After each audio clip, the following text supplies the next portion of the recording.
Back, we are live at the Venetian Hotel in Las Vegas. This was the scene of the big event. There it is, the beautiful windows, the beautiful canals where one New Day anchor was known to be hanging out, screaming, "You know I'm the best, you know I am." Yes, you shouldn't have done that. We won't say who, but the name rhymed with Rallison Ramarada. All right, the big issue last night, national security, terrorism specifically, was dominating the debate, but it was about how and who said what last night. Who laid out the idea that what they'll do is not only right, but really different? Let's discuss with some big brains. Matt Schlapp, former political director under George W. Bush. Matt Lewis, senior contributor for the Daily Caller, and former Democratic Michigan Governor Jennifer Granholm. Good to have you all here. Great to be here. So let me start with you, Mr. Schlapp. Who do you think last night said things that showed a distinction and ownership of the issue? Did anyone come out numero uno? Well, I have to say, I think Jeb Bush had a very solid night. These debates have not been his best moments. Last night he felt and looked much more comfortable, and I think he had solid answers on the questions of national security. I also think when you hear Carly Fiorina go through these questions, including the question on North Korea, she just sounds so ready to make these decisions. Governor, let's talk about one of the headlines. You know, Donald Trump often speaks in headlines and then is pressed to have to give specifics, including shutting down the Internet. He would, in terms of fighting terrorism, one of his suggestions was, well, don't let terrorists get on the Internet. So he was asked how he would possibly do that, and let's play his response.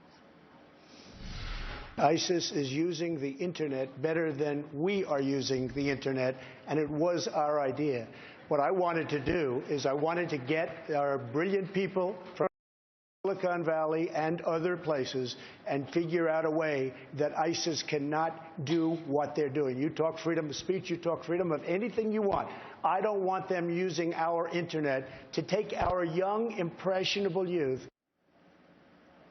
So vintage Trump, yes, where it just makes you feel good. Like there's a logic in that. Yes, get our smartest people to get them to stop doing that. Of course you would. Of course you would. Right? Does that Well, I mean, work? I think actually Rand Paul had a really great response to him following that, really. But what I thought was so interesting, I mean, Trump, of course, always has the simplistic solutions, which people like because they do want to feel good. But in reality, it is a really complex problem. And I agree with you that Bush had a good night. But what's interesting to me is that Bush's solutions are almost all of the same things that Hillary Clinton has been saying, including on the Internet. I mean, she gave a speech. She sort of pre-butted last night's debate when she was in Minnesota about national security. But she called it a 360-degree strategy where you defeat them there, you defeat them here, and you defeat them on the Internet, and had very specific measures under each of those. And when you combine that with the two other previous speeches that she gave at the Council of Foreign Relations and the Brookings Institute, I mean, she has got this unbelievably comprehensive adult strategy. And I think when compared with what you heard last night, it was very difficult. And by the way, Bush's differences with her are really only about boots on the ground. Trump has so many differences, it's not even funny. Well, but I couldn't disagree with you more. This debate last night, I'm sure Matt would agree with me, this debate last night was about the problem of the Obama-Clinton foreign policy and the fact that actually we're less safe today.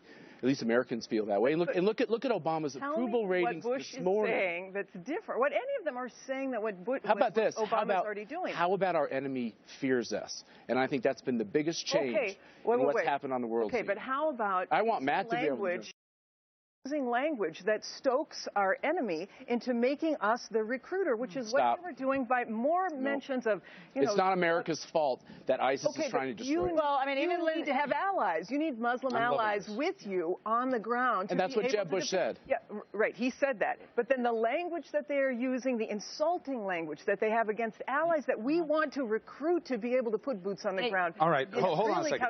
So we know what the two lines of attack are here. No. I thought the debate ended last night. No, but here's the fair space for you to come in here, Matt, is that it's not about just what you would do, right? The argument is, yeah, we know what to do. You're not getting it done. We know what to say. You're not saying it the right way. What did you take away last night that made you giddy with excitement that you can win this thing in the general? Well, look, first of all, let me just say, I think it was a great debate. Very, nuanced. I think you had different worldviews shown there. But I think it was very clear that Republicans are very comfortable talking about the serious threats. And I think that they're getting better. You know, Barack Obama went through something like 19 debates against Hillary Clinton before he ended up getting the nomination. I think if Ted Cruz or Marco Rubio or whomever becomes the nominee, the fact that they went through this process will make them stronger, especially when it comes to talking about national security. The one thing I would caution, though, is I do think that when it comes to somebody having a hawkish foreign policy, sort of defending the Bush era, Lindsey Graham actually was the best at doing that. I'm glad that you brought that up because he's no dove, as we all know. But he wasn't on the big stage. To Matt Schlapp, to the governor's point, he does believe that Trump's rhetoric, he does tie a direct thread between Trump's rhetoric to recruitment for ISIS. And in fact, he felt that it was important last night to talk about how many American Muslims are in our armed forces. Let me just play that moment for you last night from the undercard debate. There are at least 3,500 Muslims serving in the armed forces. Thank you for your service. You are not the enemy. Your religion is not the enemy. So, Matt, strong point? Yeah, I think it's a great answer. Look, I always say that Donald Trump's kind of like Forrest Gump. He makes a point, he scores a touchdown, but he just keeps running. And in the case of, his language on barring Muslims, he went way too far. And the fact is, I think several of our candidates last night made the point very clear. If we don't want to put American boots on the ground everywhere all over the globe, you have to deal with partners. And in the case of the Middle East, you have to deal with moderate Muslim But don't you states. think I think the problem, though, is that Trump's simplistic solution sells better maybe to a Republican base and certainly on the stage. What Lindsey Graham was talking about there, I think, is absolutely correct. But it's a harder argument to make. It requires more steps to comprehend. It's a harder argument to make to a Republican base in terms of including. It's also not a bumper sticker, though. And language, right. That's exactly right. But this is a complex problem. This is not a bumper sticker problem. And that's why what he said in that first debate, I stood up and said, bravo. And that's why he's doing so poorly, Jennifer, in all candor. Okay, so then he appeals to the people who aren't voting in our primary. I know. And your primary strategy is really going to be damaging for the general election, whoever your nominee is. We're going to find out. Well, we will find out. But this notion of banning Muslims and the language that is being used is not language that most Americans want, and it's why Hillary. We don't know Clinton, that yet. Well, it's why Hillary. If you ask across the board, Hillary Clinton is 9 points up among Trump, Cruz, etc. That's not true. On who would say. I'm just talking about the polls. Right. On who would make America safer. Yeah. All right, Gov. Thank you very much. Yeah, of course. The Mats. Thank you very much, gentlemen. We know go into the mat.